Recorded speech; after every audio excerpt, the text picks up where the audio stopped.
007 First Light just released with glowing reviews, so today I'm gonna show you some unedited gameplay of me playing the game with the new Steam controller to see if there are any features of this new controller that can benefit us on this game. At the same time, I'll be sharing some of my thoughts about the game, so let's get right into it. The first thing that I noticed is that, unlike Hitman, this is a cinematic linear game, to the point where the first few missions may feel more like a movie than a game, but man, it is a damn good movie. The other thing that really impressed me is the fact that older 007 games were kind of like Call of Duty clones. They were usually just shooty games, but this one, it's actually a fairly deep stealth game. Like this scene that you're watching right now of me shooting a bunch of guys, this took like 3.5 hours for me to get there, and I already have 6 hours of playtime. Of course, I already configured a bunch of stuff on the Steam controller, so that certainly inflated the playtime, but my point is, shooting isn't the main focus of this game, which is a real breath of fresh air, honestly. Which also sets this game apart from something like Uncharted. Because if I wasn't shooting, then what was I doing for the past 3.5 hours of the game? Well, I was being a spy. I was hacking stuff, I was using disguises, I was trespassing, I was doing a little bit of social engineering, bluffing, and punching dudes in the face because, oh my god, there are a lot of beat 'em up sections in this game. The NPCs are kinda dumb, but I think that's intentional, because although this is a stealth game, it isn't a slow stealth game. It's a pretty fast-paced stealth game, because you can take more risks than you would think of when compared to something like Hitman, for example. The writing of this game really impressed me, so some people may take issue that James Bond is a bit quippy, but I mean, James Bond is kinda like the quintessential quippy character, so I don't see the problem with that. I also recorded the first hour and a half of the game, and after the introduction, where the game actually got me invested in it, I realized there were like audio spikes on my recording, and those audio spikes coming from my microphone was the game getting a reaction out of me like every minute. And that's because I was laughing, you know? That's crazy. This is a funny, good, well-written video game. Honestly, the writing in this game is pretty fun.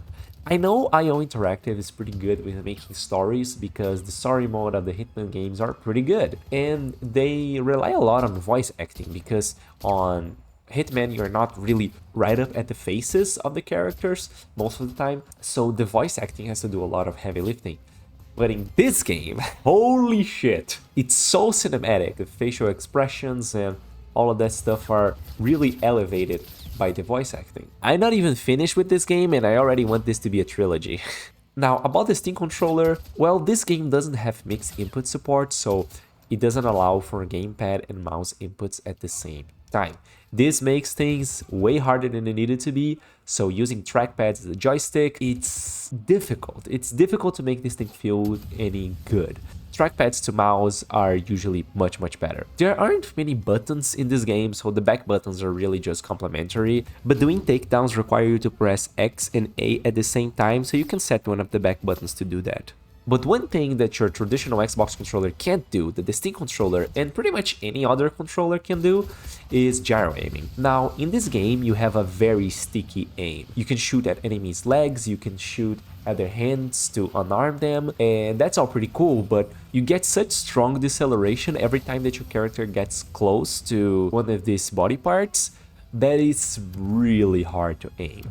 Also, I am just very used to gyro aiming, so it's kind of offensive to me to just use sticks and be like, oh, this just isn't responding the way that I want it to. So when you're using gyro aiming, you don't really get aim assist, but that's not a problem because you can see I am hitting red shots left and right. Also, there are cooler ways of neutralizing enemies in this game that doesn't require you to headshot them, but they do kind of require you to be a bit faster than you would be if you were using a traditional analog stick. So if you want to play the game like me, here's what you're gonna do. You're gonna click on the controller icon next to the game.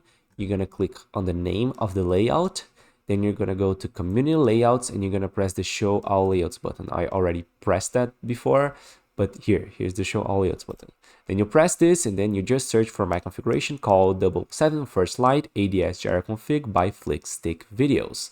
Then you just click here, apply the layout, and in the game, go to options, then mouse and keyboard, then customize input, go to driving, and on brake, you just select it once and then you press L2.